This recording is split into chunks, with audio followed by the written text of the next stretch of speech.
On today's episode, we'll talk about tinkering with Larry McConkey, early days on homebuiltstabilizers.com, Saturday Night Live, Blue Bloods, and of course, reaching out to Garrett Brown out of the blue as a 15-year-old kid.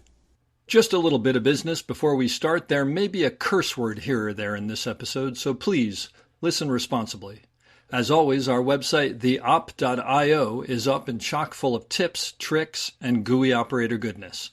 Make sure to check out the breakdown, where the best operators in the biz explain shots they have done, the musings, where we discuss everything from quick tips to larger concepts of storytelling, the blocking, the answers, the images, and so much more. If you're enjoying this podcast, please follow us, write a review, share us with your parents, and talk us up around the water cooler with your friends. So grab a beverage, sit back, and enjoy the op. Thanks for listening. Lock it up, nice and quiet, and let's roll. Rolling. Victor 30 Echo, take 2. Hey, Mark. Hey, Mark. And camera set. And action. Hello and welcome back to the Op Podcast, the podcast where we talk about operating and the art of visual storytelling. I'm Dave Comides, your host, and my guest is coming to me today from Philadelphia, Pennsylvania. Steadicam operator, conventional camera operator as well, Tori Wills. A couple of Tori's credits, but not all. Not suitable for work. American Sports Story. Law and Order, just for anybody listening, that's the Mothership reboot, and people in New York will understand what that means. SNL, Extrapolations, The Marvelous Mrs. Maisel. Tori, thanks for coming on the podcast.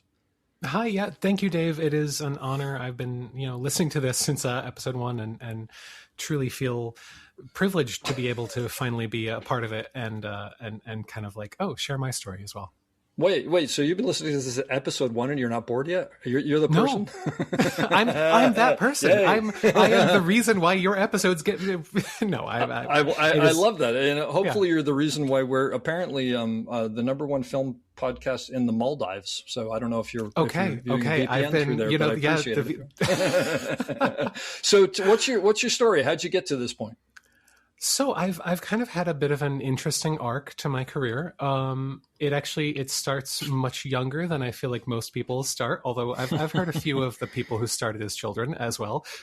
So I grew up, my dad was a camera operator and editor for a show called Evening Magazine or PM Magazine, depending on what market you were in. It was a Westinghouse owned and operated TV station show, kind of a little bit of a mix between a 2020 and an Entertainment Tonight. They did some soft news, some entertainment news, also some hard news. And my dad was there from 1976 to 1993 and actually won 2 Emmys, one for his work shooting, one for his work editing for his time there. Yeah, so I grew up adjacent to the industry, certainly not in the exact field that I ended up in, but, certainly cameras were a thing, composition was a thing, like every time, in my house, there would always be cameras, always this, film cameras, video cameras. We had all this kind of stuff. And for years of my childhood, my mom continually loves to remind me there was a live mobile uplink truck parked outside of our house because my dad would drive it home from work. Oh, no way. Oh, yeah. Did you understand what that was, or was it just no, the I big had truck? no, Okay. it was just the big truck. I mean, actually, it was funny. My mom always shares the story that at school, they were like, okay, so what does your mom do? And what does your dad do? It's like, my dad drives a truck. And that was the thing I was really excited about. My dad drives a truck. I love it. Yeah. That's because, great. when you're like 5, that's what is your dad drives a big truck and it's So outside wait, your house. You said he started in the 70s. So did he start with film? So he started working in news, in film. So he was actually the chief of photography for a news station, shooting and processing his own black and white 16 millimeter film back when that was the thing for news. And then eventually he went to a TV station in Buffalo, New York, where they were just getting into ENG. And because he was the chief of photography, he got the first TK76 RCA cameras and was doing the first ENG. So then when this brand new show out of Philadelphia, Evening Magazine, was starting up and they were looking for cameramen, and cameramen, of course, was the term at the time, little less inclusive in the 70s. They were looking for camera people who had experience with electronic news gathering, ENG, which was video. which was not many, right? No, and it's certainly not good ones. Yeah. Sure. So my dad got recruited and ended up back in Philadelphia. Wow. And it was kind of worked out his career there, and especially a lot of the people who he started with went on to form Banyan, the television production company Banyan that did all the like TLC shows in the 90s. Like that was all ex-Evening Magazine employees. Cool.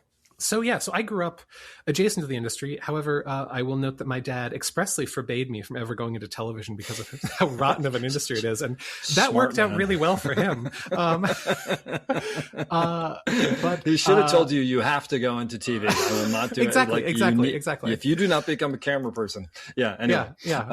So I grew up with cameras around the house, and I had no real interest. I wasn't someone who I was a storyteller from the time I was a child. No, I was a nerd. I was a geek. I wanted to take things apart. My favorite toy as a kid was a power screwdriver, and I would like take the doors off the hinges as a 6-year-old in the house. I mean, that was me. I was 100% a tinkerer, somebody who wanted to work with their hands, and I loved computers. But that then led to my sister, when she was going away to college, my older sister, got an iMac, and it was the first iMac that had iMovie on it. And I was fascinated because I love computers and I love technology. So I was like, I need to learn this new program, iMovie. This is so cool. I could make a movie on a computer. And at the same time, I was going into middle school, and my middle school, lo and behold, had a video program. I don't know how, I don't know why, where they got the resources. What year is this? I mean, what years? This would have been 2000, 2001. In that time period. All right. And so they had this morning announcements program that every week would put a video out that's here's what's activities are going on next week, all that stuff.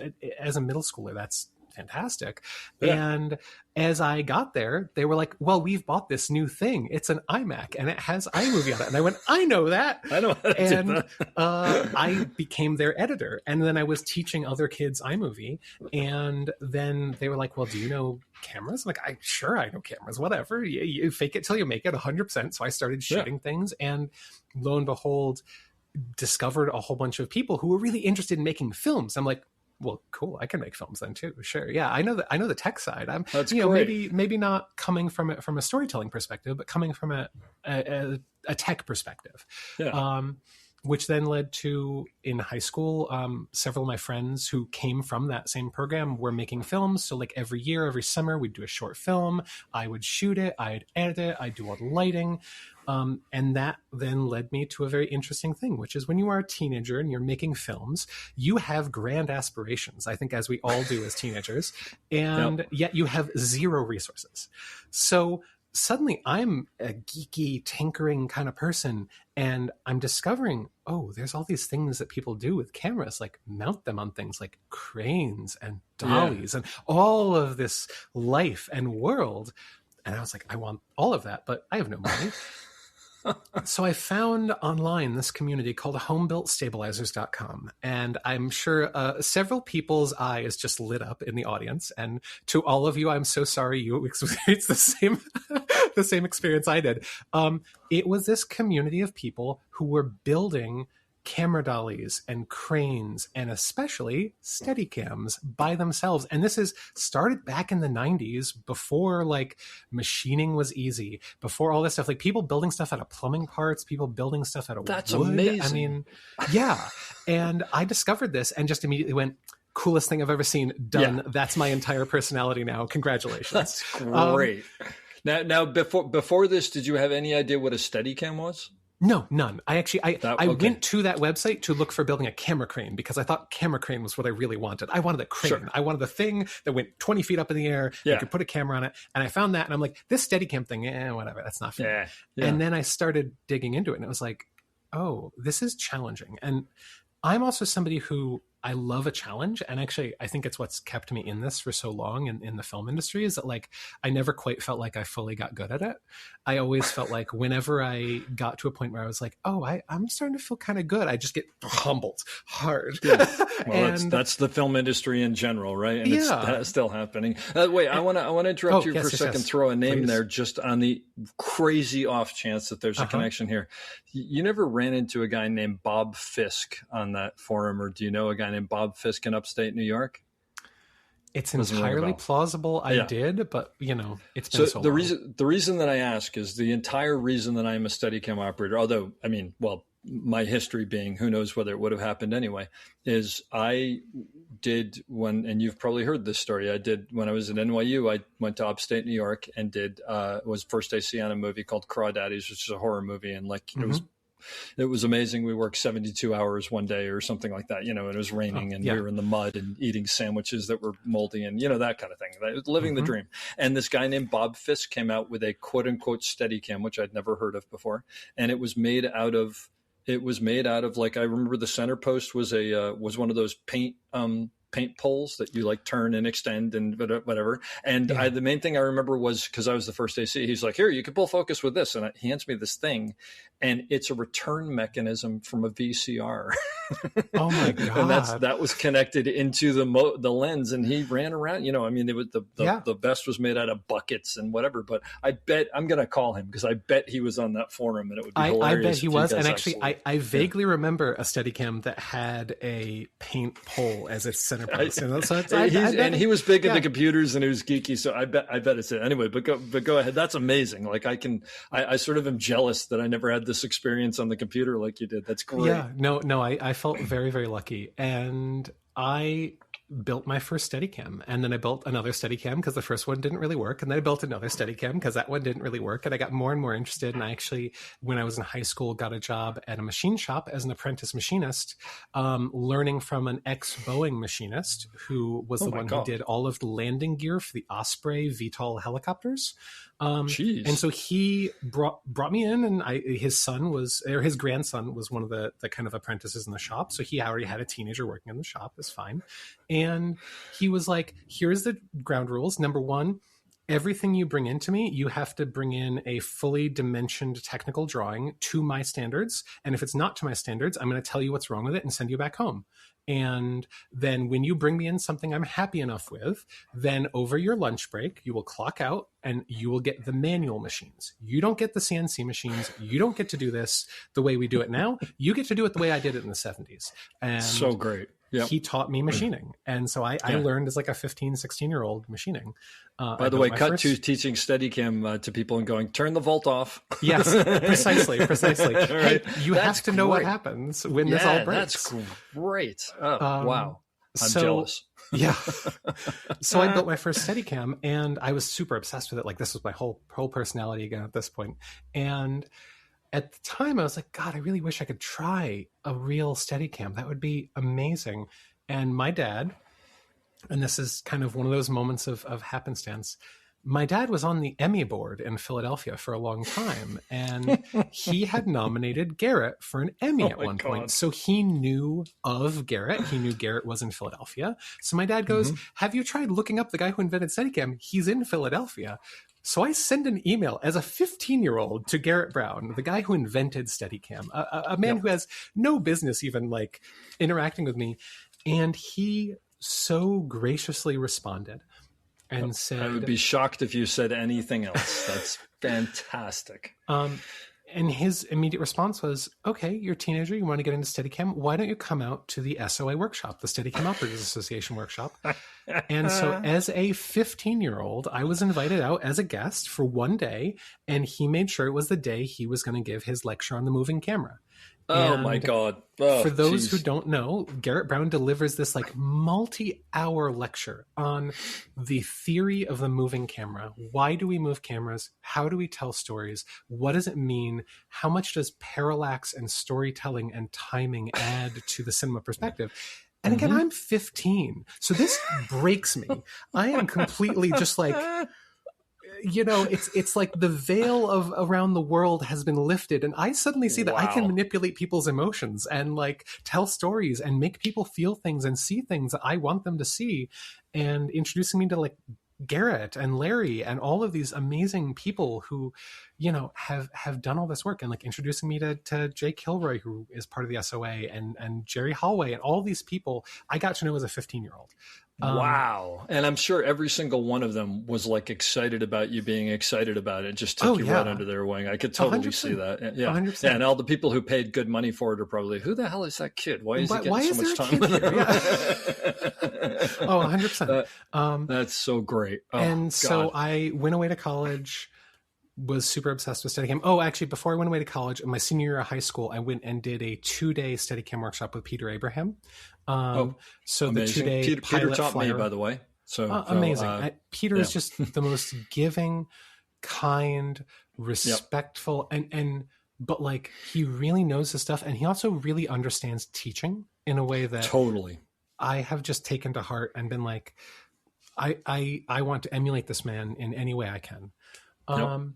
So I took a first workshop with him, and oddly enough, one of my fellow classmates was John Beatty, who is now the DP of Law and Order. Well, he did Law and Order Organized Crime, and he's now on the CIA show. And so it's really funny because every once in a while we kind of get together and reminisce a little bit. And it's like, remember when we were 18 and we both did a Steadicam workshop together? And, you know, I was 18, you were 23, and like I didn't have a driver's license yet. Yeah, that was wild. And now we're like, it's funny. I've worked for him as a Steadicam operator as he's a DP now, and it's like that's so cool. That's so cool. I like, and I mean, people who are not Steadicam operators within the community, or maybe just you're like, you know, West Coast and don't know some of the people on the East Coast, or like the people that you're mentioning are like just, I mean, these are people who live and breathe Steadicam and like give it, you know, and are just such a part of the lore and whatever. So like, you know, you could have stumbled into something else and it would have been totally different, but it's like you hit the jackpot, right? I mean, it's amazing. Yeah. It's amazing. I was so lucky, and I think what everyone just saw was genuine enthusiasm, and they all went, oh, cool, somebody really likes this. Okay, I'm going to help them. And that generosity was not lost on me, for sure. Did you ever get one of the ones you built to the point where you could actually like fly it around a little bit, or did they never get to that point? Oh yeah, no, I shot several films with the Steadicams I built. I even like went out and did like professional jobs with it, because I ended up, the arm and vest, which are, you know, the support apparatus, those I never got right. I never got a vest that fit my body. I never got an arm that carried weight without breaking. But the sled I nailed. Yes. And like I got the bearings perfect. I designed all my own rod clamps and rod systems to the base. I did all my own power wiring. I soldered all the wiring. I did all of that, and it worked so well. I actually flew that rig until I was 21. And like went out and did. But it wasn't a gimbal like we know. How did you? It was. I reverse engineered. Yeah, it was a full 3-axis. It had bearings on all the axes. It was fully centerable, so you could adjust the XY centering. I cleaned out and reshaped my own bearings because I was using off-the-shelf bearings, which are greased instead of oiled. In case you can't tell, I'm a huge nerd. And no, but the thing is, I'm also a huge nerd, but I don't have anywhere the talent that you have for building things. I mean, my friend Matt and I built a quote unquote, and I'm going to put quotes around the quote unquote Steadicam, but it was, you know, it was like completely useless and whatever. But that's amazing. Do you still have that? No, sadly, because as a 21-year-old, I was like, I don't need any of these parts. I don't need this anymore. God damn. Scrapped a bunch of it and sold pieces of it as parts. Did you ever bring it to one of the workshops to show them?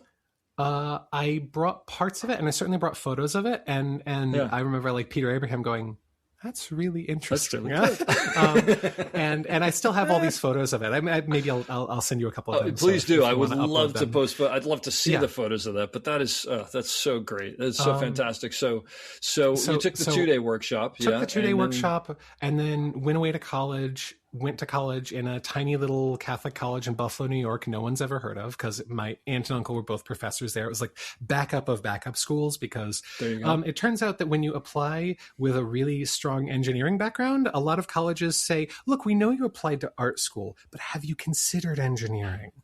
And so I decided, you know what? Forget all that. I'm done.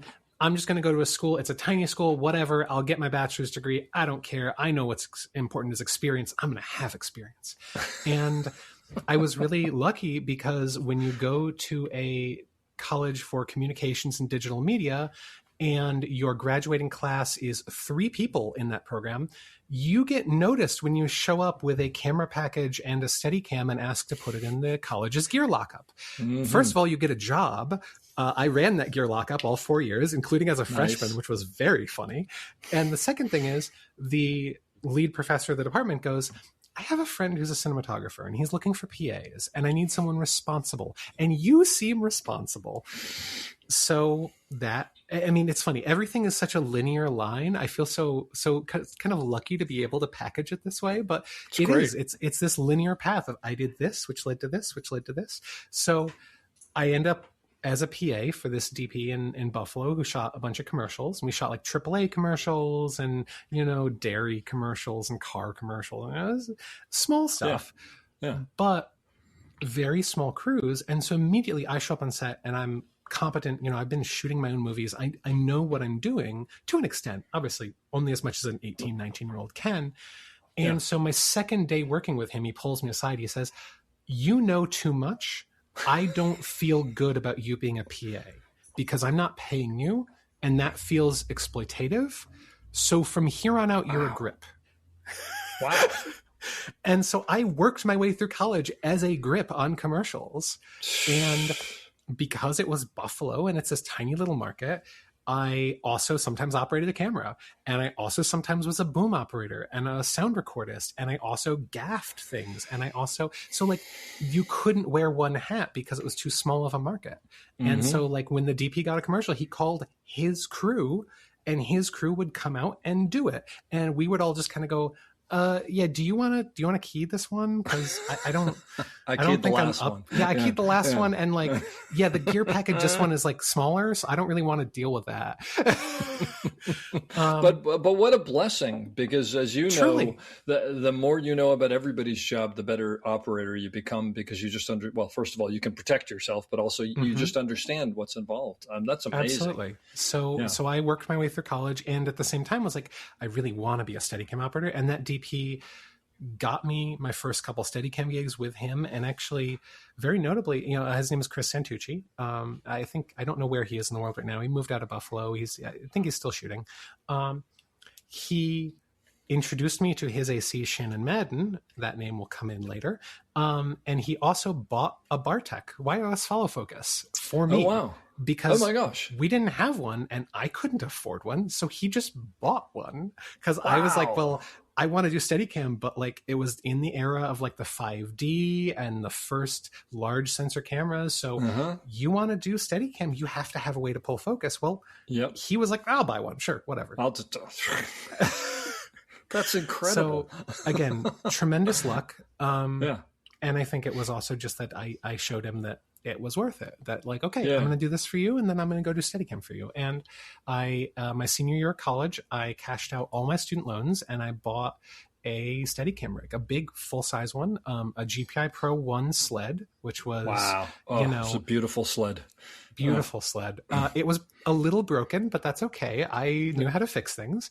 So this was a used sled. Used. Oh, tremendously used. Yeah. This was 2011. So a Pro 1 in 2011 was a little questionable. And I bought a Master Series Steadicam arm, and that had corrosion on all of the bones, so it had to be wrapped in plastic film so it didn't get all over your hands. Oh my God. And I bought a Model 2 vest from Ron Baldwin that the foam inside was just powder. And it smelled like a Model 2 vest. I was just going to say it probably wasn't foam. It was probably just Ron's sweat from over the years that had just built congealed. up in there. Yeah, just horrible. No, I could see this right now. And so I put together this rig and went, I'm a Steadicam operator now. Right. And I kind of was. I don't know. And eventually, after about maybe 6 months of operating with it, I started having back issues from that Model 2 vest. And I decided to take out a loan, and I bought a Classen harness. Thankfully, I was in Buffalo, which is a 2-hour drive from Toronto. So I drove up to Toronto, had them measure me, and the only thing I bought new out of the entire package was a Walter Klassen back mount harness. And then for anybody who isn't in the Steadicam geeky world, that's sort of that was the first sort of different vest that came out. I think it was the first one with a back mount, right? So it was connected to the back. I remember actually when I took my class, which was 94, myself and I think a couple other people were talking about, how you have to, basically when you have a Steadicam on, when it's side mounted, it changes your center of gravity. So you're always leaning backwards in some way to do it. And I remember all of us going, well, like if it was connected on the back, wouldn't your center of gravity be at the center? And like people were like, listen, you don't even know how to operate. You be quiet. How would you put it on the back? Shut up. We're like, well, I don't know what I'm doing. That's why I'm asking. But but that was a huge change for everybody when that came out. I tried a Walter Klassen back mounted vest and I so wanted to use it and I just couldn't. It didn't feel right. It was in the wrong place. For some people's bodies, it makes sense. For some people's bodies, it doesn't. Yeah. Yeah. I couldn't do it. And I was so bummed, but such is life, That's so yeah. Cause back when, it's a good example of that Model 2 vest you talk about. Cause back when I started, you'd put it on and it's like, is it supposed to hurt? And they're like, yeah, it hurts. Just deal with it. Strap it on. Go. and then at some point, like towards the Walter Klassen, people were like, maybe it doesn't have to hurt. maybe it can support you. Yeah. No, it's a huge kind of, shift in the industry. Absolutely. And I felt very lucky that then I had that rig and I'd been considering picking up a less expensive used lighter weight rig, but I was encouraged by a bunch of people online, mostly on the Steadicam forum, to buy the heaviest, biggest rig I could. And they were just like, you never want to turn down a job because of the gear you had. True. And that was tremendously good advice because 1 month out of graduating from college, I get a phone call that, hi, the Asylum is coming to Buffalo, New York to film a feature. And for those of you who know the Asylum, a chill just went up your spine. Because I am, an easily exploitatable 22-year-old. And they wanted to do this film in Buffalo, shoot Buffalo for New York City, which, again, interesting choice. But they were going to film it on the Red One. And the Red One was like the hot new camera of the time. It was a heavy pig of a camera and it recorded onto these big hard drives and it ran through batteries. It was terrible on every level. It took 90 seconds to boot up. It was atrocious. It was terrible. I was the only person within a 5-hour drive who had a Steadicam that could carry more than 30 pounds. There you go.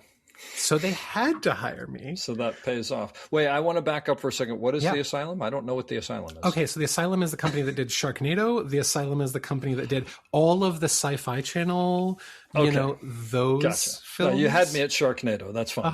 Yeah. Okay, now I get it. I kind of joked that our film, notably titled Battle Dogs, because it was about militarized werewolves and a virus that turns people into werewolves, an original film, very original idea. That film was the one directly before Sharknado, so I always joked that we walked so Sharknado could run. There you go, and we all appreciate that. Thank you very much. I was going to say when you said the name of it, it's like, oh yeah, I think I remember not seeing that.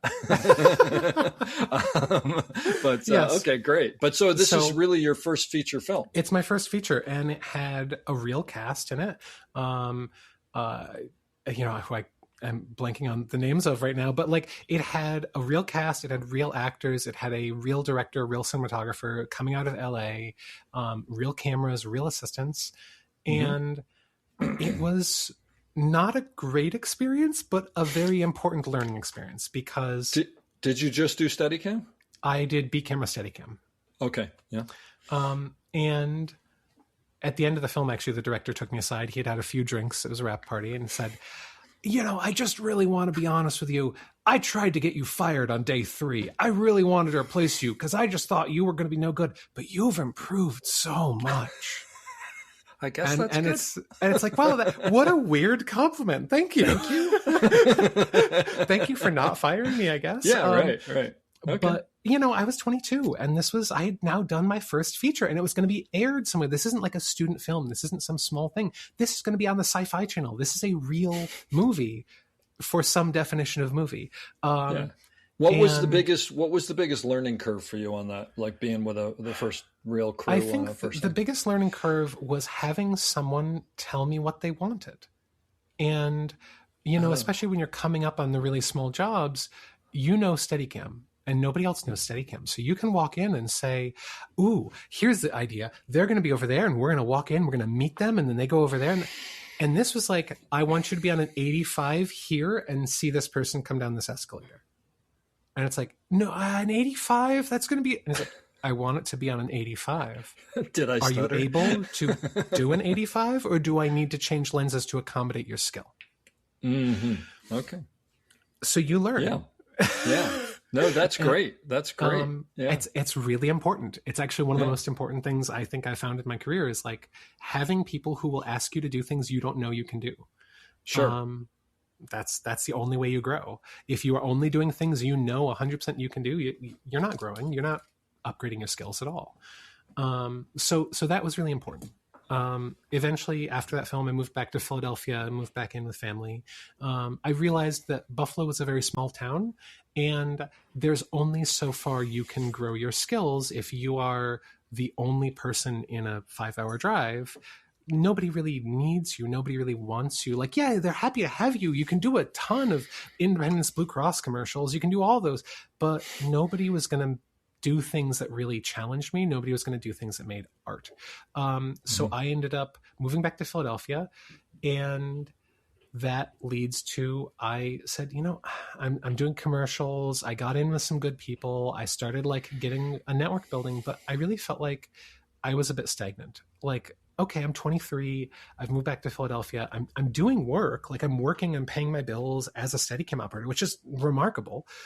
But how do I get from here to there? With there being, my idol, Larry McConkey, this person who I have looked up to, this god of Steadicam who has done all of these amazing things, who has, so many things on steadyshots.org, going on there and watching all these shots that Larry did and just going like, I don't even know how to do that. I don't know how to tell stories like he tells stories. I don't know how to be as clean of an operator as he is, but I have this vision. I want to be there.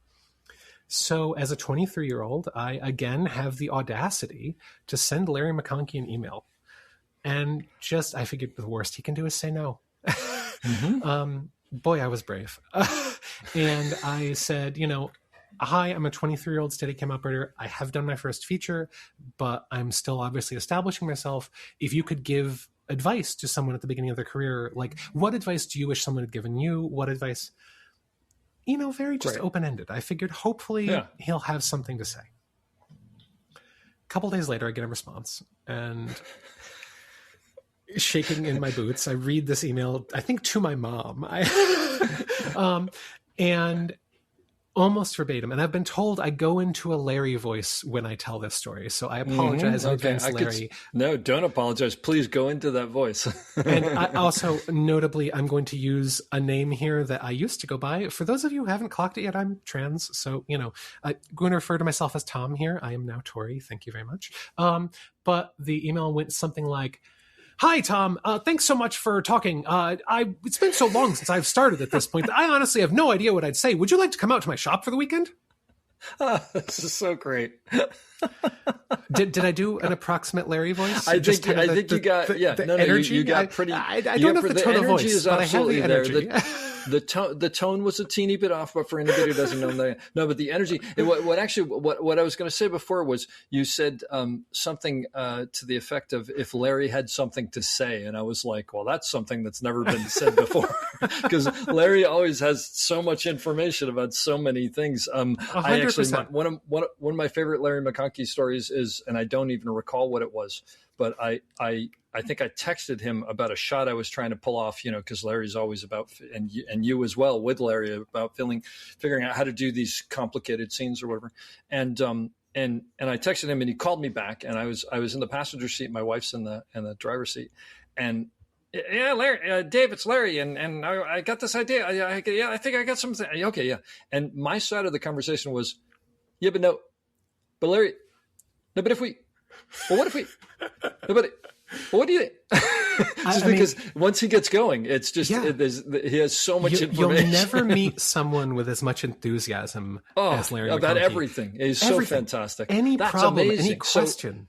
So this guy, and I'm going to ask the obvious, but basically you know him from like studying the shot, like you said, on steadyshots.org. That's pretty much, it's like, Goodfellas and Snake Eyes and especially there was a video he did that was a breakdown of his shot on Raising Cain. And I think Charles Papert recorded a video of him at the Malibu workshop.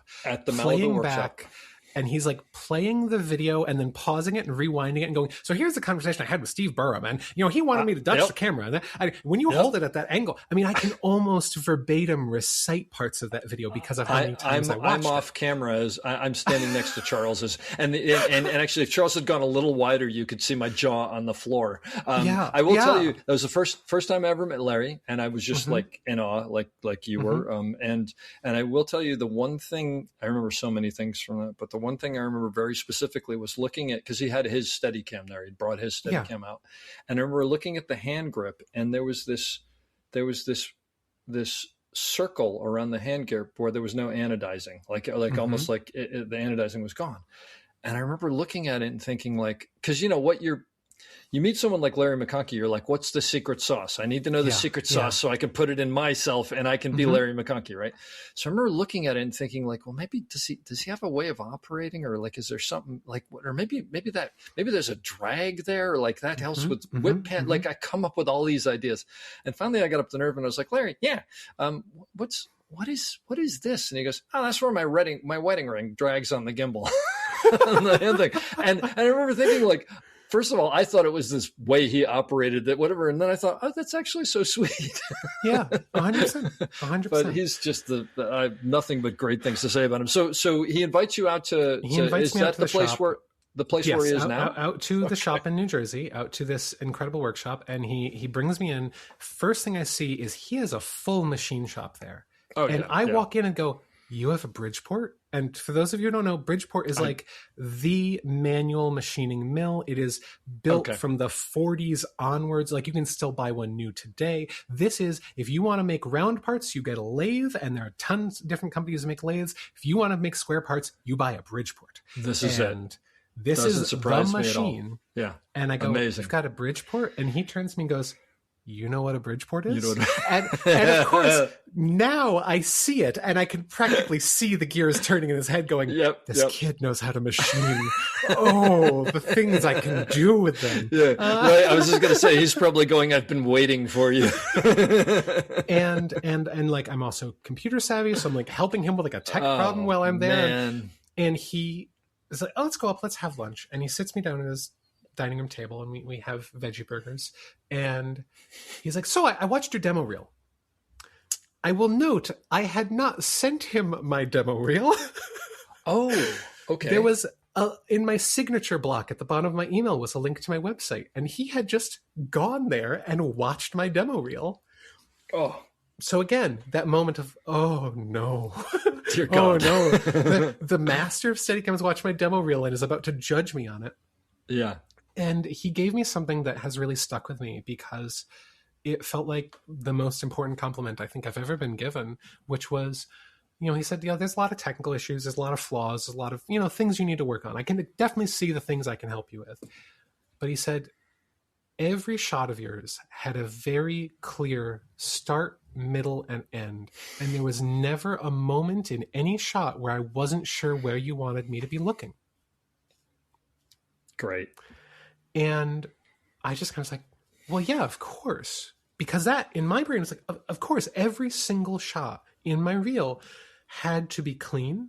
Every single shot in my reel had to tell a story. Every single shot in my reel had to have and like every single shot I do has to have a clear point of view. I have to know the idea. Mm-hmm. And then I can present that idea. But if I don't know the idea, if I'm at all unclear about the idea, it's not going to work. And I think I had kind of gotten that from Garrett and from Larry, from these people who are so clearly about the idea. Mm-hmm. And so here I am as a 23-year-old with this terrible demo reel, which I still have, and I still love. Oh, by the way, you're sending that to me so I could put it on your page. Sure. Sure. Yeah. Please do. Love it.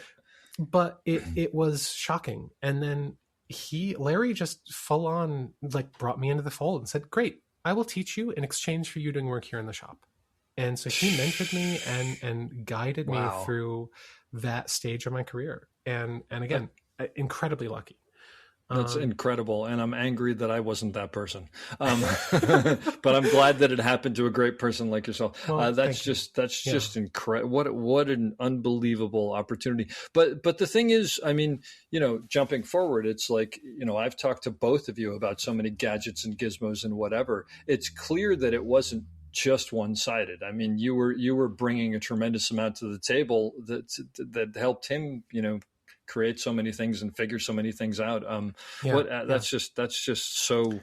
It's also like it to me is so what the heart of the Steadicam community is about. Is going, no, we all lift each other up and we all help each other, and there's no you're up here and I'm down here. It's more how do we teach each other. It's wonderful. Well, and he established some ground rules with me, which it's funny because I've quoted him on this a few times in front of people, and he's gone, I don't remember saying that at all.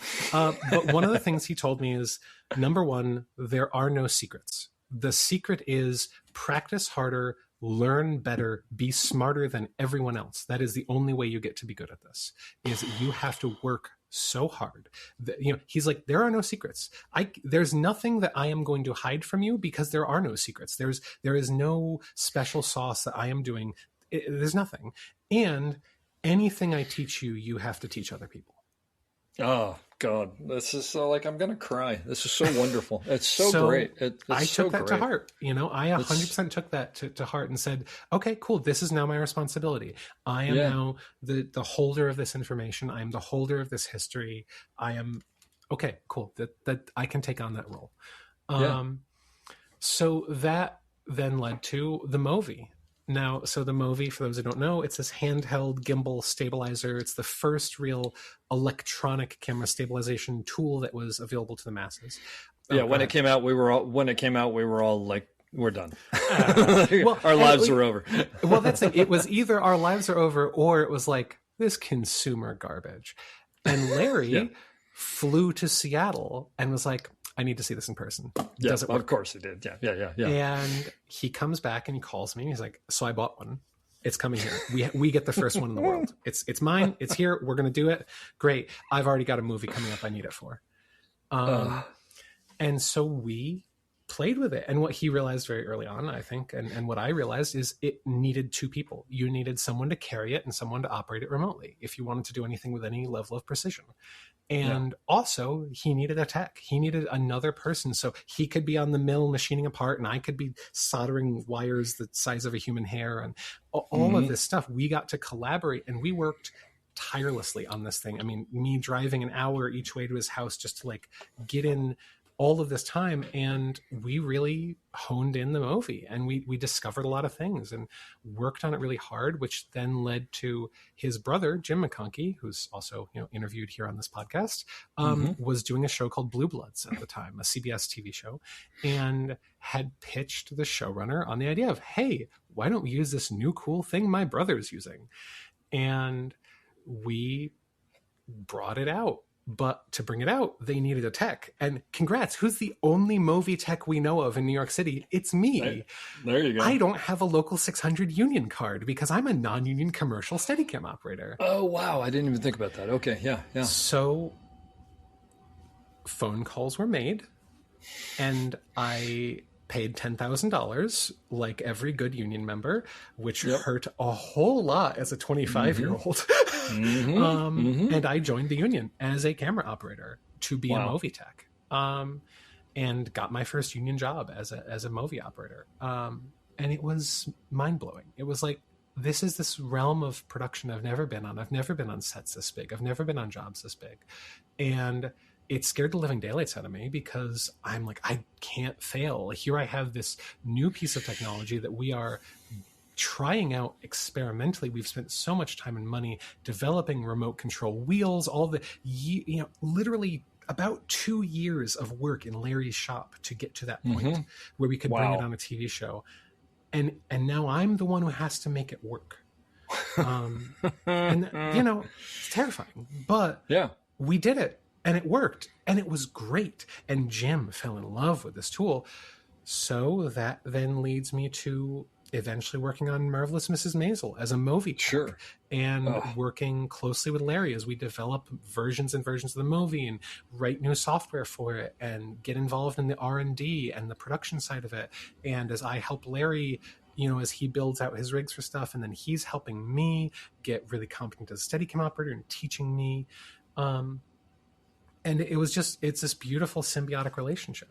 That is amazing. That's amazing. On Blue Bloods, because I never really saw the show much. I mean, were they using it to run around with it? Was someone else we were doing operating it was a big action sequence. The first thing that we did was an action sequence where someone gets brought into the hospital. They've been shot. They're like some kind of witness. They get brought into the hospital. They've been shot.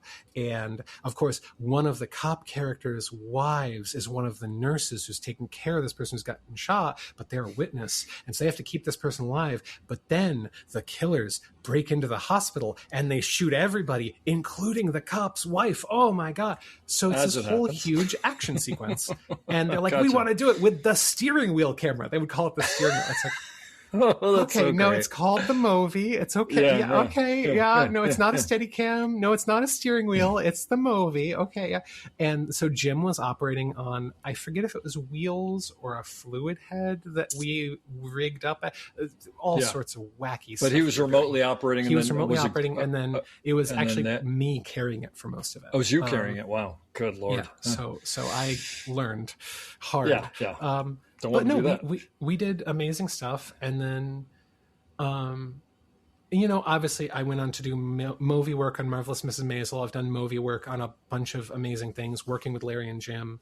But I would say that kind of actually more integrally to my story is what happened after I did Blue Bloods, and kind of, you know, in the interim between Blue Bloods and Marvelous Mrs. Maisel. And one question: when you were on Blue Bloods, you're just coming and going, or you? I was there for a couple days here and there. That's what I mean. A couple days here and there. Okay. And so are you still doing Steadicam on the side occasionally? Or? Absolutely. Oh, okay, gotcha. And primarily, I mean, I would come in and be like, so I'm a Steadicam operator from Philadelphia. And sometimes I work here in New York, but I'm a Steadicam operator, and I'm coming in to do this for Larry, right? For Larry, for Jim. So you're getting your name out there and getting my name out there, trying to build the connections. Yep. At the same time, I also built a little bit of a side business because I'm such a tinkerer, because I take apart gear and fix things and do all this stuff. I had a little side business of buying and selling gear. And so I had sold a bunch of gear, and Mike O'Shea, who I think you've interviewed at this point. I've interviewed the other Mike O'Shea, who's in Los Angeles. I have not interviewed the New York Mike O'Shea, who's on my list. I have not interviewed him yet, but he's on my list. He's a good one. He's a good one. But I can't tell you how many times I've texted Mike O'Shea in LA, meaning Mike O'Shea in New York, and Mike O'Shea in New York, meaning Mike O'Shea in LA. So, anyway. Yeah. So he's an incredible person, has been big part of the SOA workshop for forever. And I actually, you know, knew him mostly through the workshop because I had started coming out to the workshop to teach a bit. You know, not really teach so much, but kind of be one of the helpers. And Mike asked me to sell a bunch of equipment for him, you know, help him listing things, taking photos of things, because that was something I did pretty well. And I had just left Mike's house after picking up, I think, 10 Preston MDR2s. Oh my God. And, you know, that man owns a lot of equipment. Apparently. Yeah. And when the MDR3s came out, they, you know, shift over. Anyways, so I had just left his house, and my phone rings, and it's him, and I pick it up in the car. And it's like, you're going to get a call in a few minutes. Answer it. It's work. Okay, sure, thanks. Okay, and 5 minutes later, phone rings. It's a producer from Saturday Night Live. And they say, hi, yeah, we called Mike. None of our usual Steadicam ops are available. We called Mike to see if he'd want to do it. He doesn't want to do it. Do you want to come and do Saturday Night Live this Friday? And the thing that people might not know about Saturday Night Live, obviously there is the live show that happens live on Saturday. There are also what they call their film units. And the film units are pre-taped sketches. Sometimes it's a fake commercial. Sometimes it's what used to be called digital shorts, where they're little, just, short film almost. Sometimes they're a music video. Sometimes they're just some absurdist art piece. But every week they would do between 1 and 3 pre-taped sketches. So they have 3 units sometimes running simultaneously throughout the city, sharing cast, sharing all this stuff. They needed a Steadicam operator and nobody was available. So, hey, do you want to do it? And I said yes in a heartbeat. It was the most money I had ever been offered to do Steadicam. Like, they told me the rental rate, and I thought the rental rate was the full rate. And I was like, well, and they're like, and then your hourly is. And I went, and then your hourly. Oh. So it was great. And I went out and I did what I thought was a pretty good job. The DP, Aaron Phillips, was incredibly kind. And the A operator was Matt Clammer, who is now a cinematographer in his own right. And they were both really kind, really lovely, really great assistants, wow. Shot the sketch. Went well. And the thing about Saturday Night Live, and this is a thing I learned pretty rapidly. You get a script on Wednesday night at about 9 p.m. Thursday, you do all of your pre-pro and camera checkout. Friday, you do a 17-hour to 20-hour day shooting it. Oh, God. Saturday morning, it is already in post. It is in color by 2 p.m. It is in sound mix by 3. It is on the air at 11 p.m. It's like the professional version of the 48-hour film festival. I mean, it's 100%. Crazy. It's insanity. Yeah. Wow. And so Saturday afternoon, and I don't know any of this at the time. I'm just a day player. I just got hired. I did the thing. I'm like, wow, that's cool. That's a feather in my cap. I did an episode of Saturday Night Live. And I get a text message from the DP. And he says, what's your availability next Friday? Because he was in color and he was watching my work. And something about what I did, whether it was my work, whether it was how I was on set, something about that stood out to him. And he said, hey, I want this person on my set. And that started 7 years of my life. Wow. So I was full-time on Saturday Night Live's. I first started on what was called the Good Neighbor unit at the time, which was the 3rd unit, so the lowest ranking one. Then after 1 season, we moved up to Beast unit. And actually at that point, we changed DPs. We went from Aaron Phillips to Charlie Grouet. And then we also changed directors. Paul Briganti came in. Paul and I think, I don't know if he was my muse or I was his muse, but like something about our work together was just electric. Like we did the most incredible work. I became the A operator. They just were like, sure, yeah, go ahead. You're the person. And lo and behold, then after a couple of years on Beast unit, bumped up to film unit. So we became the top unit and got to do the biggest sketches with the biggest hosts and all that stuff. And it was truly the most fun, incredible, and like skill-pushing learning experience in my career. I truly don't think I would be the operator I am without having done it, because that timeline of Wednesday night you get a script. And what is that script? 1 week it's Undercover Boss Starkiller Base. 1 week it is a reality show that's supposed to look like some trashy Bravo reality show. 1 week it's The Shining. Right? But it's Maya Rudolph in The Shining. 1 week it's like, you don't know what it's going to be. And you have to figure out, if you care at all, and I care maybe too much.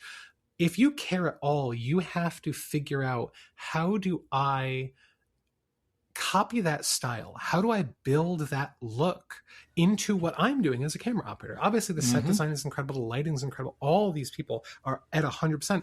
Okay, what do I do as a camera operator? How do I as a camera operator in 3 minutes sell the fact that you're watching a reality show? In 3 minutes sell the fact that this is The Shining? In 3, like, it is an incredible challenge. And, working with a director who relied super heavily on Steadicam, working with a DP who relied very much on my eye, that I composed the shots, and I, and like he had a very distinct voice. That's not, obviously never discounting what a DP is doing, but like I was there on set doing it, improvising, composing shots, working with the actors, all of this stuff. And it is where I learned to be an operator. right? Like, because not every week was Steadicam. Not every shot was Steadicam. I knew Steadicam, I knew Movi, I knew all these tools, but I didn't really know how to be an operator. And I hadn't really, I was always coming in as either the specialist Steadicam operator or as the technician for the special tool. I didn't really get to watch other operators, but I just got thrown into a position where it was like, hey, you've got to do this. And you've got to run a team, and you've got to like make a dolly grip like you, and you've got to figure out how to work with sound and how to not screw over your sound mixer by doing 2 frames that are incompatible with each other. All of that stuff was stuff I had to learn by doing wrong and then figure out how to fix. That's well, and as I'm listening to this, so basically you did this every Friday, it sounds like basically every Friday. We'd obviously have the summers off. We'd all go do a movie, like a little low budget movie over the summer. But yes.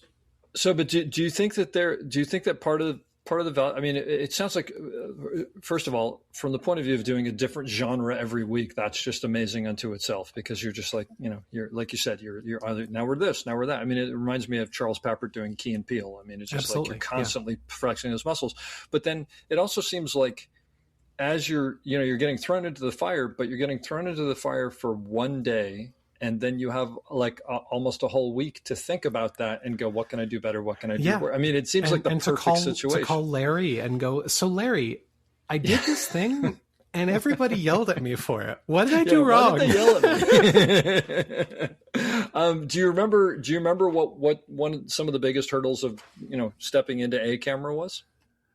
I think it was really people management, right? It was figuring out how much of my job was managing people's egos, was making everyone feel respected and valued for their time, was making sure that no one at the end of the day left feeling like I was upset with them, and managing people who maybe weren't up to snuff. On that show, we weren't getting necessarily like the best of the best dolly grips. I mean, eventually we did. Like, eventually I had some really phenomenal dolly grips, but a lot of the times I had a human being who could push a dolly. Okay, well, that's going to limit what I do. And there are a lot of operators who I think would have gone into that and been like, I can't believe this. You're fucking all my shots. Blah, blah, blah, blah. Yeah. And I realized, like, you can't do that. You can't be upset with somebody for something they don't know. And so your job is to figure out a solution.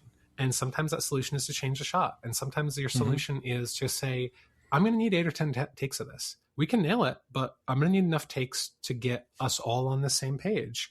And, being able to manage that and manage it with grace and decency and human compassion for these other human beings who are working incredibly hard and who are making a lot less money than you is really important. And that humanity, I think, was the biggest part. And also communication. Oftentimes I am walking up to the director and asking them a question that is going to affect what the ADs are doing with the background actors, that is going to affect what lighting is doing, what sound is doing. I am suddenly going to know a piece of information that everyone else needs to know. So I became the keeper of the information, that the ADs would walk to me and go, so what are we doing? Where are we looking? What are you going to see? And I started making it my job of, I'm going to go to you. I'm going to go to the ADs and go, we're looking this way. We're going to see this. We're not going to see over there. This is how long the shot's going to be. This is the focal length. There's going to be a B camera over here. It's going to do this. Okay, B camera, you need to be there. You need to understand, I'm going to cross your lens a couple times. Like, actually, we had a running joke on SNL that we were going to put a sticker on the back of my Steadicam vest that said, hello, B camera. Just because that's how often that was just kind of like, it's like, nope, Steadicam's just going to do this thing. And just then you coming pick up through some pieces. Yep. But that kind of people management, team management, and just figuring out how to do that and have everyone leave at the end of the day and feel like they accomplished something and are happy to be continuing to work for you. That's super important. I love that you add that final piece in there, because I think that's something that most people don't get. And it's not to say, I mean, personally speaking, it's not to say that that's part of the job, but that's sort of what you hope for, right? Is that you've conducted yourself in a way where, even though we're doing things that are hard, and even though we're doing things that can be tough to accomplish, and maybe we don't always accomplish them as well as we want to, that everybody feels like they've contributed and been a part of something, At the end of the day, I felt very lucky. I had an experience working with an operator, Peter Nolan, who is an incredible A operator. Oh, yeah. And it was my first ever TV pilot as a B camera operator. And I just remember at one point him just being like, it's just a movie. There's no body on the table. Why are you so stressed out? What are you worried about? It's fine. You're a B camera operator. It's a TV show. Relax. We're not curing cancer here. And, also, it's not your movie. Stop having such an ego about it. You're spending all this time and working really hard because it's got to be perfect and it's my shot's not working. Yeah. Your shot's not working. Is this what the director asked you to do? Cool. Then you're doing it. Great. Then you're doing Congratulations. it. Yeah. Letting go of that ego, right? That's been a big part of my career, I think, is kind of finding a way to be a kind, gentle human being, finding a way to be a definitive leading voice to make sure that everyone is clear on, like, here's what we need, but doing so in such a way that is kind, that is respectful, that is gentle, that everyone feels taken care of, that everyone feels respected. That is like my biggest priority. Quite frankly, I would rather have everyone feel respected and us produce something that is 95% as good than for us to get that last little 4% perfection, because nothing is ever really perfect. I'd rather we all have a better time doing it, because at the end of the day, we all have families to go home to and we all have lives, and there is so much going on outside of this that we're here to create art. We're here to make people happy. We're here to make people feel things. It's not worth sacrificing human beings for. So great. So that I wish everybody, well, hopefully everybody will hear that.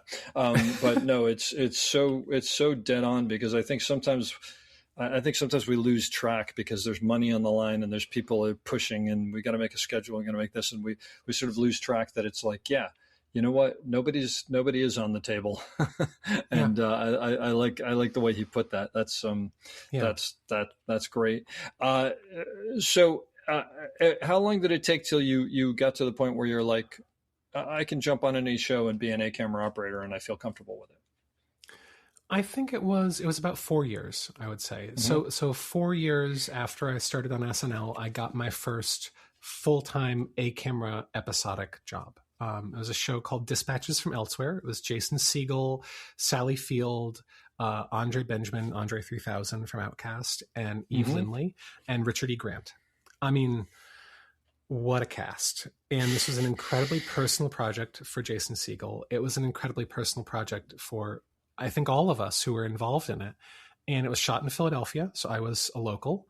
I was interviewed, and the DP was just like, I like something about you. I like how you are. I like how you exist. I like the stories you want to tell. You come from the TV world, so I know you're capable, but you also come from kind of a more filmic style, so I know you're going to contribute artistically. You're not just going to be about banging this out. And actually, I ended up writing the style guide for how we shot that show with the DP, because we were bringing in other operators, and I'm like, this is a very specific show. The camera always has to be at eye level. It has to be, if we're in this part of the show, it's this series of lenses. If we're in this part of the show, it's this series of lenses. We're anamorphic, but we're cropping 16:9, and we're using one side of the frame or the other. So when we go from one side of the over to the other side of the over, you actually have to shift all your frame lines. So you're always putting the person who's in focus in the center of the lens, so they're sharp, but the other side of the person is all distorted. It was an incredibly hard show to shoot, especially as my first show as an A operator. It was like, yeah, right. But it sounds like there's something about just the way you talk about it. It sounds like there's something about it that you works for you. And yeah, you, like you said, you geeking out and being very technical and being very specific and whatever. Yeah. It sounds like it's a good fit. I really like to build rules-based cinematography. Like, I want to not just walk in and go, yeah, camera goes about here. Yeah. It's like, no. On this show, are we a little low? Are we at eye level? Are we a little high? When I film this actor, what lenses look good on them? When I'm at this part of the story, what's our style? How do we move the camera? Are things punctuated and sharp? Are they smooth and elegant? Everything at the end of the day is something to serve the story.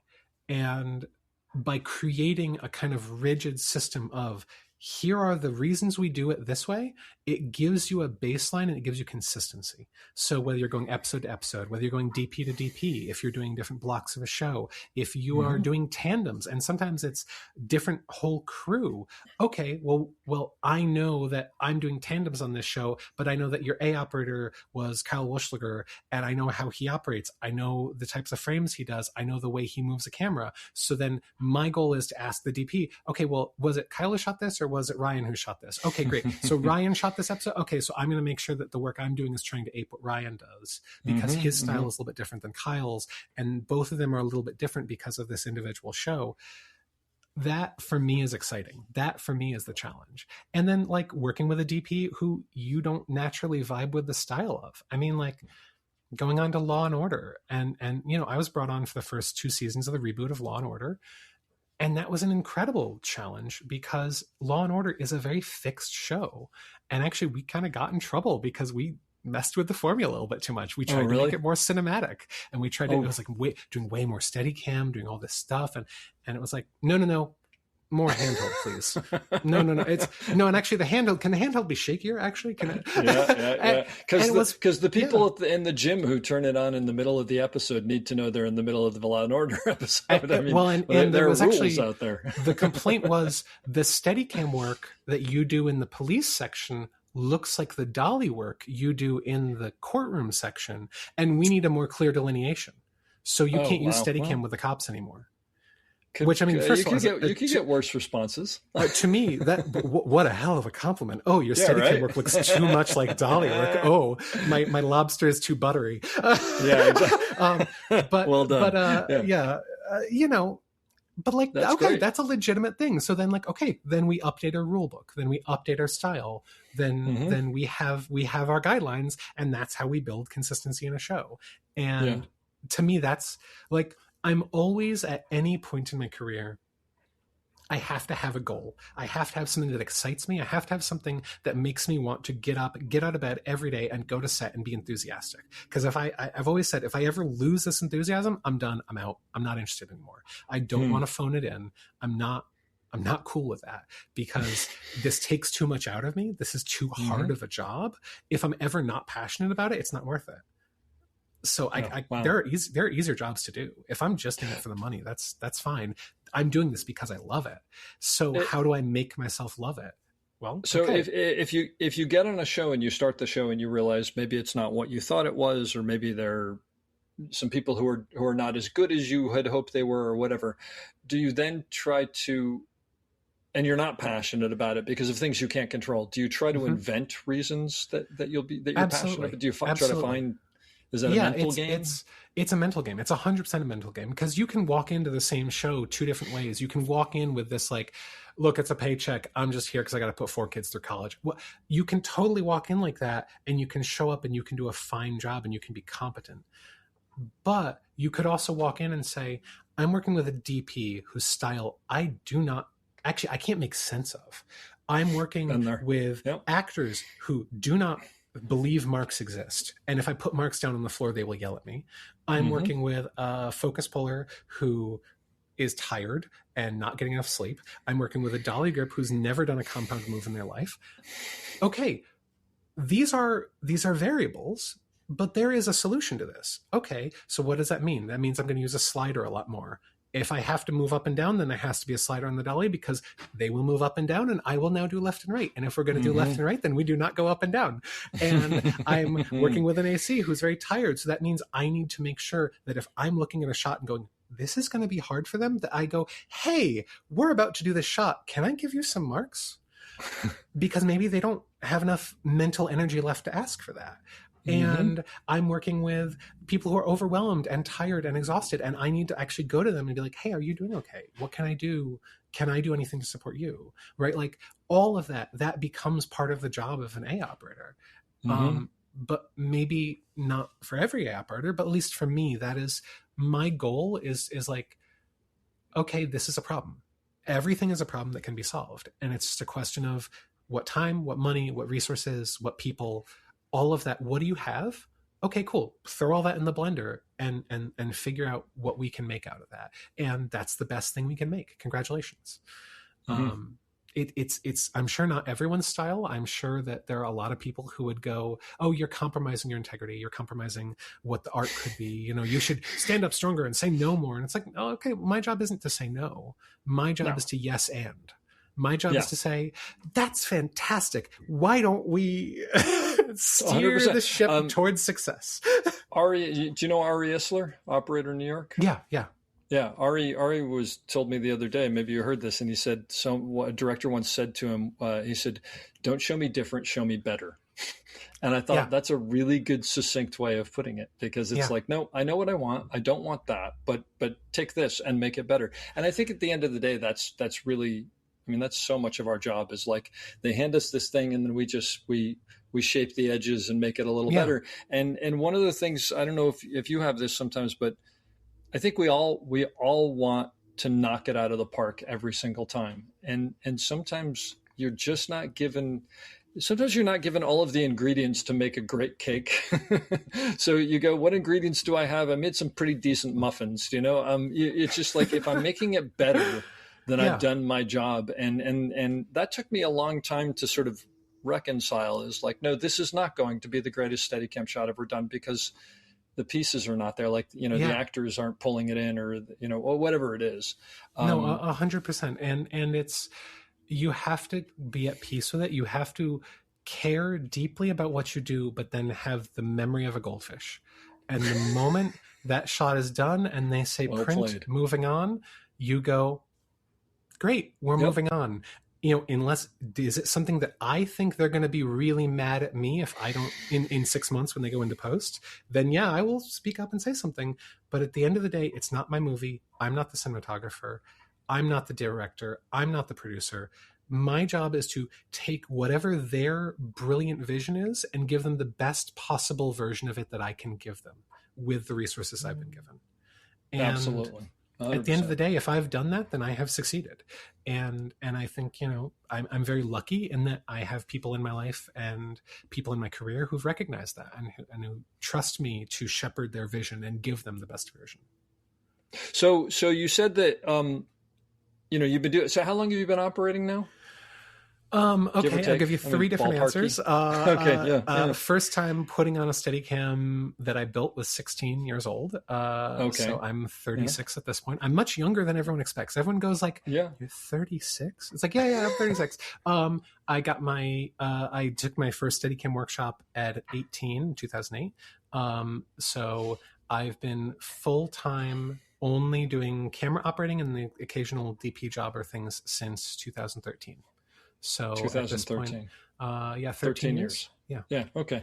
So what excites you at this point? Because you said, you need to be excited, you need to be passionate, because at a certain point it's like, and there's always something in a shot that makes it, or you try to find it, but then sometimes you get on shows where you're like, all right, this is going to be one I got to get through and find something myself, because it's not, what is it that keeps you going? I think there's a few competing forces, and one of which is my goal in everything I do is to be completely and entirely invisible behind the camera. I never want anyone in the audience to ever be aware that there was a human being making a choice behind this camera or a human being's hands on this camera. And that is a controversial opinion. I have heard people go like, no, it's great that you can kind of feel the humanity. And I'm like, no. I want to be completely disconnected. If I'm doing Steadicam, I don't want you to be able to tell that it's a Steadicam shot.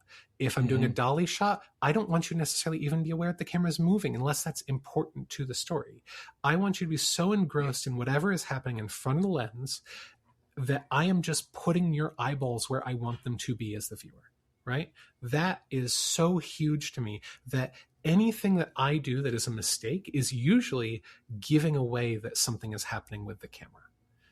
And that's the biggest thing I'm fighting is like, okay, I'm a human being. I have nerves and impulses and muscles and electrical wiring in my arms that's going down to my hands. And okay, how do I make all that disappear? What can I do to make all that disappear? And then how tightly can I know this story to know that I have to move the camera at this moment? Like when I'm doing, okay, go down and tag the phone and then come back up. okay, well, how long do you tag the phone? Oh, well, okay, let me develop a whole system. So I now have this whole system where what I do is, because obviously we've rehearsed this 10 times, I know exactly what it is. The moment I see the phone, I know exactly what the story beat is. I tilt right back up. No, it's too fast. Okay, how do you know it's to the right speed? Well, great. I tilt down, and in my head, I say to myself the words, there's the phone.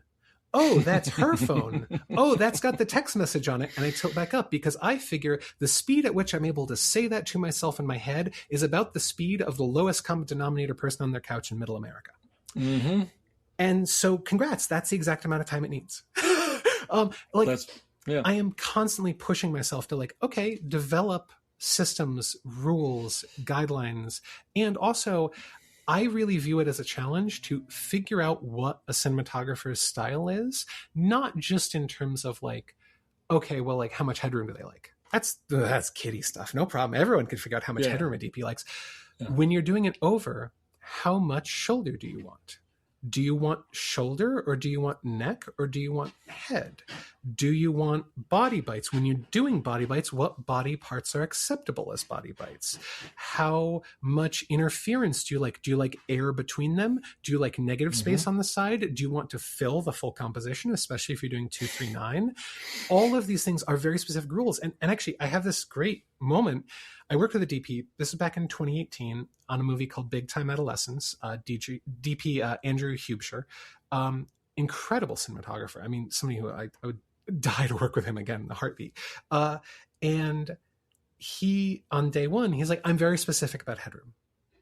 Okay, suddenly I'm like, right. Okay, time to watch. Yeah. And I was hired as B operator, and 3 days into the film he was like, congrats, you're the A operator now. That's fine. Ooh, okay. You know, because he was going to operate a camera, and he's like, I don't feel right about you not getting the A camera operator credit. You're the A operator on this film now. All right. It was, tremendous gift. Great. But I would do a shot and he'd be like, a little more headroom, and I said, okay, great, so it's that much headroom. And I always kind of measured on my monitor. Okay, it's about 1/8 of an inch. Great.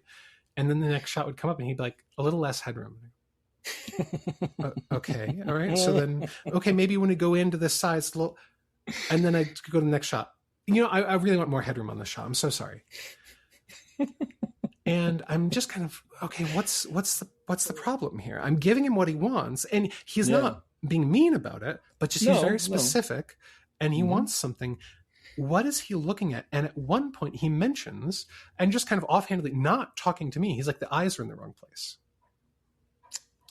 And so what I do is I've got my own monitor. I always have my own monitor, and I do not operate off an eyepiece. I always operate off a monitor, because for me, it is so important to see the set around the camera. I want to know when an actor who's off screen is starting to move. I want to be able to look past my camera and see something before it comes into my frame. That for me is critical. So I have my own monitor. So I put a frame line where the actor's eyes are. Just put it right through their eyes. And we go to the next setup, and it's a different size. It's going from like a cowboy to a medium shot. And I put the eyes on the line. He's like, oh, perfect. You figured it out. Yeah. I figured it out. And it turns out, so then I end up building on my monitor a little red box. There was a tiny little strip, and anywhere between knees up and an extreme close up, the eyes had to be in that box. So in fact, what that means is when you go from one size to another size, the headroom changes dramatically. He had this conception that what he cared about was headroom, because that's the way operators talked about it. Operators talk about it as headroom. I need more headroom. I need less headroom. It wasn't headroom at all. And once, towards the end of the film, he comes up to me. He's like, what are those lines in your monitor? And I went, oh, that's where you like the eyes. And he kind of looks at it, and he looks at the frame, and he looks at the actor, and he goes, huh. Yeah, okay. Interesting. And what I realized is that in his brain, he's thinking about the cut. And if you are connected with an actor, where are you watching? Your eyes are on their eyes. That is the emotional connection a human being has to another human being, is eyes to eyes. And when you cut in that performance, in especially an emotional moment, if you have to find their eyes again, you've actually removed the audience from a moment. You've made them do work in a moment when you want them to feel. So that's a challenge, right? Yeah. So suddenly you start thinking about, okay, well, what does that mean about like when I go from a medium to a close-up? The eyes have to be roughly in the same place or in close enough place that the viewer's eyes will naturally find them, that they don't have to hunt for them. Because if they have to hunt for them, I'm making the audience do work. Mm-hmm. And I don't want the audience to do work. I want them to be so engrossed in the story they don't think about it. Interesting. Very interesting. I'm not totally sure I buy it, but it's an interesting. But totally. I don't have to buy everything. But the interesting thing that you're talking about, because I've worked on shows before where the DP is very specific about this or very specific about that, and the challenge for me always is, okay, how do I incorporate that specificity so they are getting what they want, and still forget about that at the same time and get back to storytelling. Yeah. And that's always the interesting thing to me is like, okay, so now there's a new hurdle in here. It's funny as you were saying that about the DP being specific. So I was thinking to myself, DPs can be so annoying. And then I immediately thought, but no less annoying than Steadicam operators can be. Oh, we're a difficult bunch. My God. We're a completely difficult bunch. No, that's fantastic. Do you have any recollections of like doing a shot that just completely failed? Oh, I mean, all the time. I have this dream that haunts me of this shot that I did on a show called Extrapolations. It was an Apple TV show. I was not the primary Steadicam operator, at least at first. I was asked to come in and do the first week of the show, fill in for somebody who had an emergency. And I did the first week of the show. It went great. And then he said, hey, do you want to come back for next Friday? I've got a family thing. Sure. Came in next Friday. And the next Friday, they're like, great, it's a stairs shot. And I hate stairs. I hate stairs shots. And the DP goes, I want a close-up on a 50 mil lens, because we're shooting large format, mini LF. So a close-up dead frontal of an actor who is playing drunk walking down 3 flights of stairs. Well, this is a simple shot. Yeah. And to be frank, I really screwed it up. I was like, do you need a full take of this? And they said, no, we just need chunks. And I said, okay, because I'm going to give you chunks. There are going to be parts of the shot that work. And I had a dolly grip who was not very experienced, who did not really know how to lead me down the steps. The steps had uneven landings. It was 13 steps down, then a landing that was 6 feet wide. Then it was 8 steps. Then it was a landing that was 3 feet wide. Then it was 2 steps. So, okay, suddenly there's all these height changes and the DP is very specific. I want to be this much headroom, not this much headroom. And I just failed. I mean, I gave them enough that after several takes, they said, let's just move on, which is always the death knell, where you're like, okay. Yeah. And they're like, let's do something from behind. And so I gave them some really good from behind, but I was like, sure, I'm that's an impossible shot. I tell you, as you say that, I'm getting agita sitting here because on the Tragedy of Macbeth, it's Joel Cohen directing and Bruno Delbonnel is the DP, and they have this set piece that is a massive set of stairs. And I've been looking at this since I've been there, going, I hope they never ask me to go on those stairs. I can see it coming, whatever. Yeah. And sure enough, I go in one day and they go, so, okay, we're going to start setting this up. So it's a shot of a close-up of Denzel Washington walking down these stairs. And the stairs are so steep that I think that they probably would be illegal in most public buildings. Like it was so, and the landings were big enough. And it was one of those things where I was like, sure, we'll try it with the stand-in or whatever. But they were so steep that I couldn't get to a point where I wasn't below him, no matter how high I got the post and whatever. And when I almost got there, I'm like up above and I'm barely stepping down.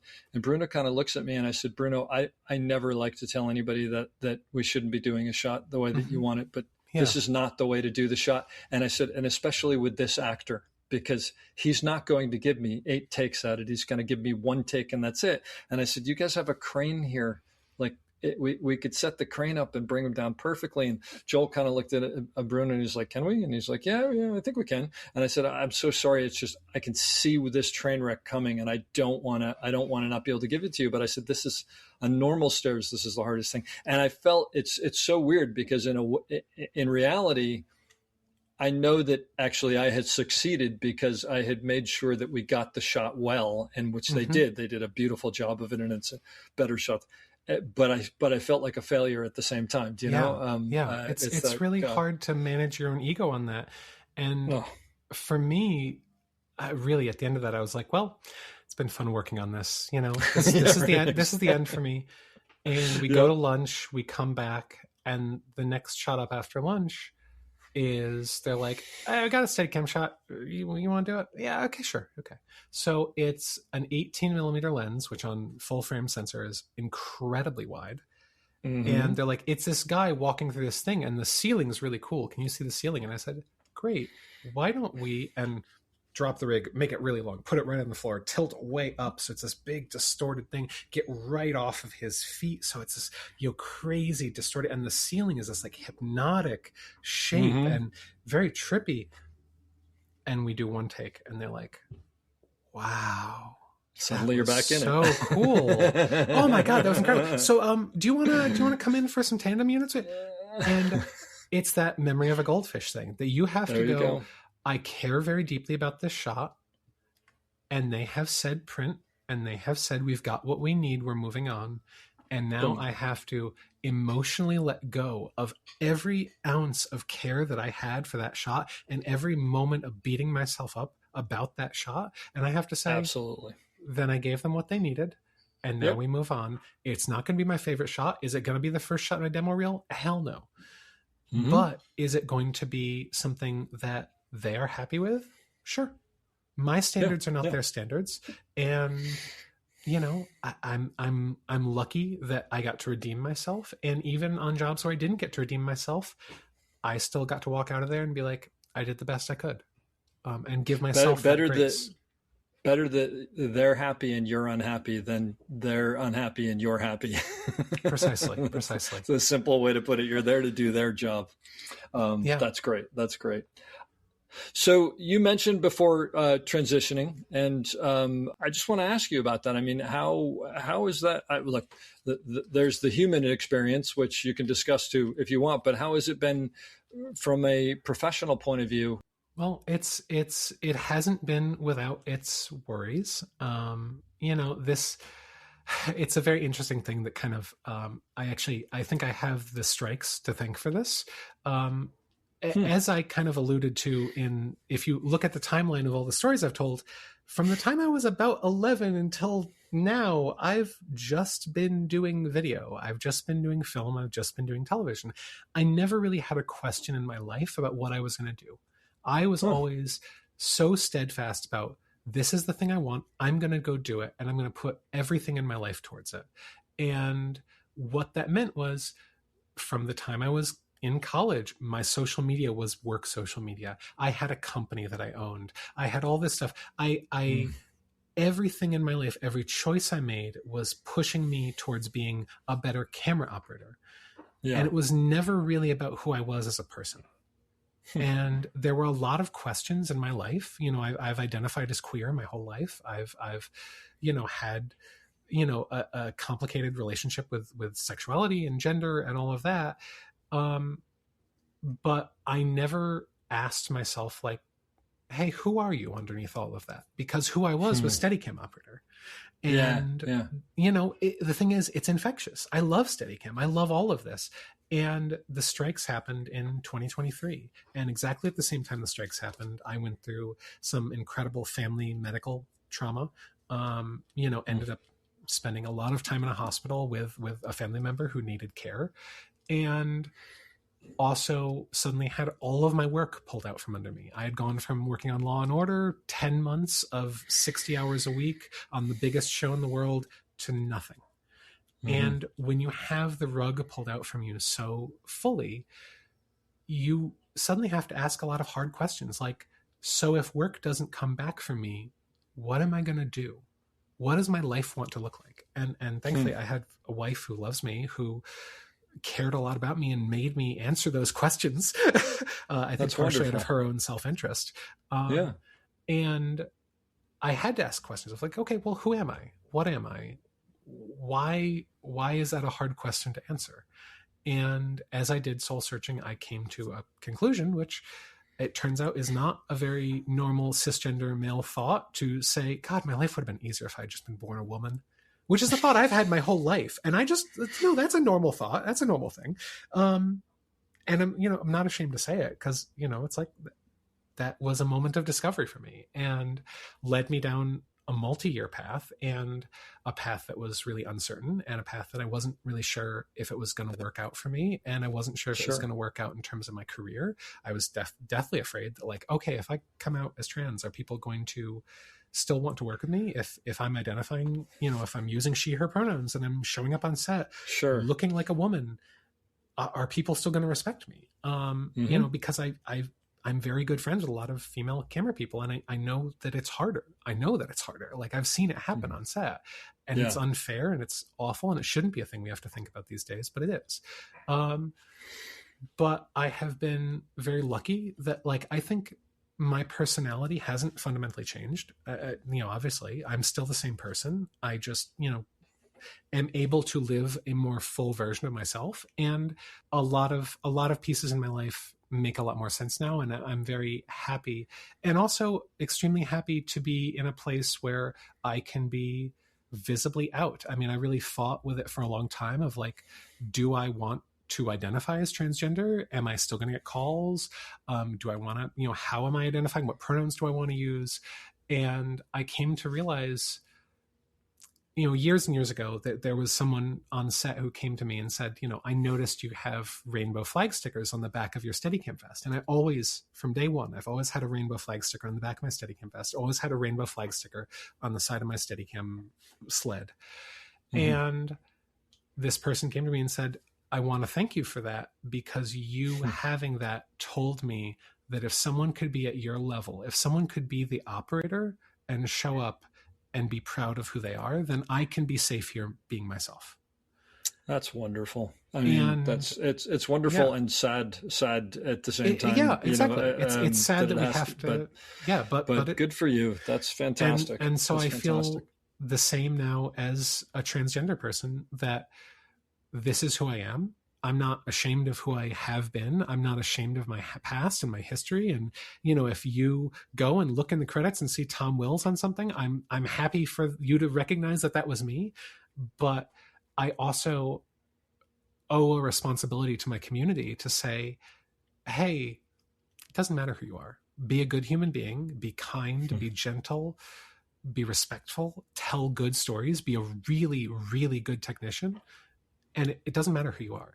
Like, you can be trans, you can be straight, you can be non-binary, you can be cisgender, whatever you are and however you are, your unique basis and the way you think and the way your brain works is valuable, and we need your perspective on set. That's just all beautiful, really, really wonderful, and I hope everybody hears that, because there needs to be more of that. So thank you for sharing that. I have sort of an odd question. I mean, if someone you've never worked with calls you out of the blue, do you mention something to them? I actually, I have. Is that a strange question? No, I don't know. No, it's, just, it's actually, especially about... when I get an email out of the blue, it's like, "Hi, Tom," and I go, "Hi." Also, just to update your contacts, gotcha. I go by Tori now. I use she, her, or they, them pronouns, and I usually throw in, just to disarm people, because I think people are intimidated talking about it. I think people are afraid that they're going to upset someone by say the wrong thing, say the wrong thing, and people are, and I was deeply afraid. I'm like, okay, how do I make sure that everyone feels comfortable, and I usually throw in something in the email that says, it is a very strange time in the world to come out as transgender. Politically, this is a delicate time, and certainly I don't feel like going into all of that, but it's worth it. It's worth it to be an authentic, true version of myself, and I feel very lucky that so far the people who are excited to work with me and who were excited to work with me before are like, I'm so happy you're even more you now. You're able to be in touch with things and feel things. And I am just so happy you are happy, because that means I'm going to get an even better you on set. And that's totally what's true. important. Yeah. That's wonderful. Well, I like I said, I hope that anybody who needs to hears this, whether it's something that they've considered themselves or they need to understand that people are just people and treat everybody with respect and dignity and all that. And I think thankfully, and maybe you sort of started getting in the business in the mid 2000s. It sounds like it was I'd a little prolonged. Yeah, but, 2010s I'd say was when I really started. So you didn't see the 1990s like I did, or God forbid the 1970s or 80s. It was a tougher place, and it's funny because I was talking to someone the other day, and they were talking about learning as an operator, and I said, I want to be very clear that I'm not saying that this is acceptable. But I will tell you that when I was starting as a B camera operator, you'd be doing what we used to call rehearsals, and I can explain that after the fact to the people who don't know what that is anymore.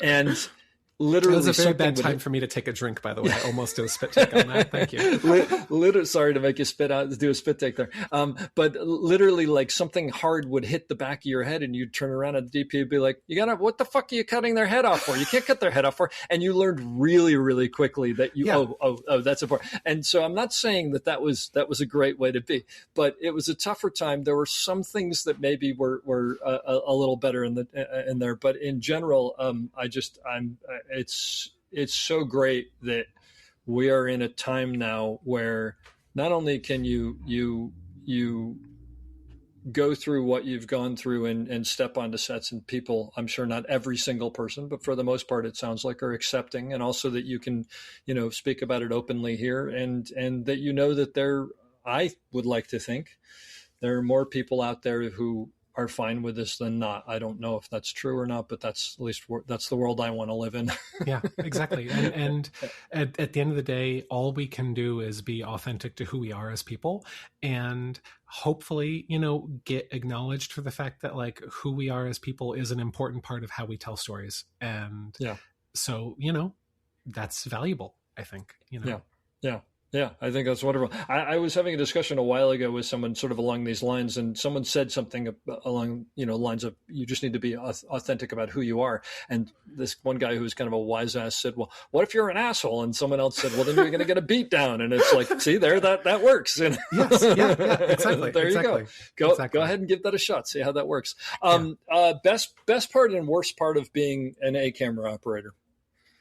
I think the best part is how much say you have over how this story gets told, right? And it's all in little choices you make. You set a style, you set the way the camera interacts with actors. You get to make the little micro choices. Obviously, there is a director who's making big choices. There's a DP who's making big choices. There are all these people who are making big choices. You're making little micro choices, and you get to actually develop a style, and you get to hopefully get recognized for that style and have people hire you because they're like, I want my thing to look like the things you do. That is such incredible power, and it's responsibility, but it's also like you get to feel like I shaped something of this. I shaped a style here. I contributed to how this story was told in a way that feels important. That to me is an incredible gift. I get to be somebody who made people laugh, or somebody who, I did a whip pan at this moment and Video Village erupted in laughter, and it's like, fantastic. Bing. Something That's about great. What I did was funny. Great. Mm-hmm. I think the worst part is the fact that, and this is a bit strange, I miss, and actually I've been very lucky, I've been doing a lot of B camera operating recently, as work is what work is right now. There's a lot more positions where they're like, look, we've got an A operator, would you be willing to do B camera? And it's like, yes, I love doing B camera. I love being in an actor's face and really feeling their performance. And sometimes as an A camera operator, you are sat at the back of a room on a wide shot, and your job is just to put the little tiny Lego blocks in the right places in the frame so that all the eye lines make sense for the close-ups. But you know that the scene is in the close-ups. You know that this performance is all on B camera. And you're sitting there going, Oh my God, I'm so jealous. You're getting to experience this whole world that I am just sitting here and hoping that your stuff is good. Yeah, I'll tell you, not to sidetrack you, but I don't do enough of it, but I love being on B camera, and it's partially for what you're talking about, but it's also partially because it's like you're off in the corner and everybody's tweaking about A camera, and you're like, all right, let's set this up over here, we'll bring this over here, and you come up with these great things that because nobody's watching, do you know? Yeah. I feel very lucky. I got brought on to Mayor of Easttown and Task as a C camera, D camera, E camera, F camera. I mean, I even did, great. Nobody's watching. Yeah, I did House of Dynamite as their E camera / arm car operator for their New York unit. And it was like amazing because they were just like, find me something pretty. It's like, okay, sure, I'll find you something. I can pretty. do that. What if I can go over there on a 400 millimeter lens and just like, okay, cool. This is total freedom. And you get a little bit more of that as B camera. As A camera, it's a little bit more established, and your hand is held a little bit more by the DP. But yeah, I mean, it's a gift in both ways, and also, regardless of what position you're in, whether you're in A, whether you're in B, you try to do your best job to be an artist and to be a storyteller. And like, you also, you're at the mercy of who are you with. Like if you're a really strong A operator and you've got a less strong B operator, you're having to pick up more slack. If you're a B operator with an A operator with very strong opinions on what the frames should be, you might be doing a lot less. And those kind of interpersonal dynamics are fascinating to me, and actually I really appreciate it because it adds some variety as you bounce from show to show and job to job. I've been loving it recently. I've been loving being able to connect with the actors in that way, and also because again I'm a problem solver. I love the puzzle of like, okay, well, what's my puzzle for today? The puzzle of I'm used to being an A camera operator where like, let's just move that furniture, let's just cheat this, let's turn this whole axis, let's do all this stuff. Well, I'm a B camera operator, but I'm still an A camera operator at heart. So I want to just move this piece of furniture because it's messing with my shot and I don't like it. So I'm going to move that piece of furniture. And then I look over A camera and the A camera operator is just like shaking their head slowly at me. And it's like, okay, so I can't move that piece of furniture. Yeah. So then what? Because I'm not happy with this. And so that problem solving is a lot of fun. So I kind of wait, but I'm sorry because I asked you what the best part and the worst part, and I thought you were saying the worst part. You were going to the B camera operator. The worst part is that sometimes you miss the performances, and you get stuck in the back of the room just doing that shot, and that's not as much fun. And it's also there are times where being an A camera operator is especially. Every once in a while you get a job where you've got a day player who comes in and you have to teach them the style of the show.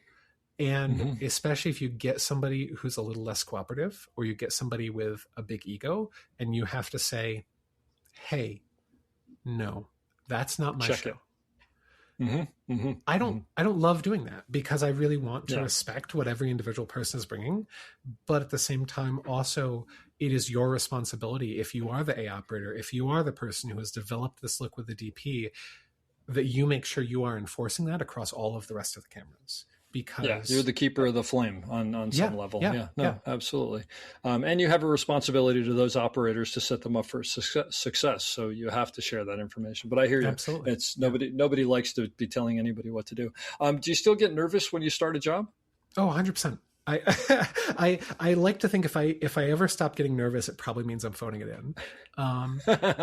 And so I do get nervous because I really do care. I care about making sure that I come off well. I care about making sure that I am doing what everyone else wants. And I want to make sure that I'm doing right by all the people who both have worked really hard to get me here, but also who I'm going to be working with and who I am going to be supporting and helping, hopefully, as they progress in their careers. I want to make sure that that's a lot of responsibility. And it's scary because you want to make sure you do it right. But that fear, that anxiety before I go into a job, the fact that I can never sleep the night before a job, that tells me that I'm still caring, that tells me that I'm still engaged, that tells me that this is still something I love. Well, Tori, this has been fantastic talking to you. It's always great to catch up, and I really just thank you for your honesty and your information and all the little tidbits you've given, and It's always nice to hear a fellow geek discuss things. I try. Absolutely. I'm going to leave you with the question that I leave everybody with, and you can take us out with it. Advice for someone getting into the film industry today on how to succeed, and or something you've learned along the way that's helped you that you wish you knew early on in your career. So at the beginning of my career, it was one of my first PA jobs ever. I was taken aside by someone, and he said that, you know what I really appreciate about you? Your work ethic. You show up and you are excited to work, and you don't know everything, but that's fine. I can teach people anything. I can't teach work ethic. I can't teach you to be excited and happy to sit down and do something hard. And that has served me better than anything else in my career, that I am excited, I'm enthusiastic, I am nice. You know, you can only really be a jerk in this industry if you are really, really good. And so if you want to be a good camera operator, you want to be somebody who has a long career, you want to be somebody who is successful, you have to be nice, you have to be excited to do the work, and you have to be excited to learn. You have to be excited to grow. You're going to make mistakes, and you have to be able to say, I'm learning from that, and I'm going to be better, and I'm never going to do that again. And if you can do all of that, you've got a long, beautiful career ahead of you. So good luck, and hopefully I see you on set. I hope you enjoyed that as much as I did. We'll be back soon with another great episode. Don't forget to check us out on theop.io for all sorts of information on operating and storytelling. So thanks for listening, and have a great day.